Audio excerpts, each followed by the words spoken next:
მუშაობას. საქართველოს კულტურისა და ძეგლთა დაცვის სამინისტროს მხარდაჭერითა და ქართული წიგნის ეროვნული ცენტრის ორგანიზებით რიგით მეხუთე ლიტერატურული ფორუმ დიალოგი გაიმართა. ღონისძიება კულტურისა და ძეგლთა დაცვის მინისტრმა მიხეილ გიორგაძემ და ქართული წიგნის ეროვნული ცენტრის დირექტორმა მედეა მეტრეველმა გახსნეს.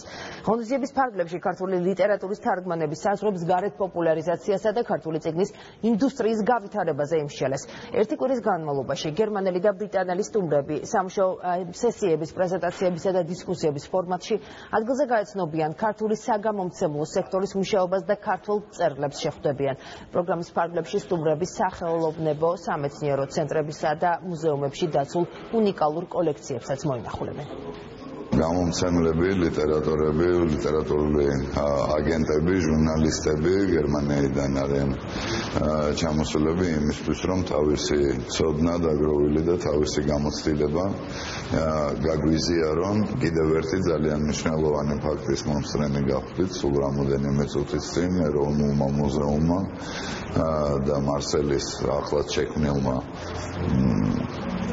ევროპული და ხმელთაშუა ზღვის ცივილიზაციათა მუზეუმმა მოაწერეს თანამშრომლობის მემორანდუმზე ხელი. ლიტერატურულ ფორუმ დიალოგს წელს 20-მდე უცხოელი სტუმარი სტუმრობს, ძირითადად გერმანიიდან, ბრიტანეთიდან. ჩვენი საპატიო სტუმარი გახლავთ ბერლინის ლიტერატურული ფესტივალის დირექტორი ბატონი ურლიხ შრაიბერი, ასევე წამყვანი გერმანელი გამომცემლები, ლიტერატურის კრიტიკოსები, ჟურნალისტები.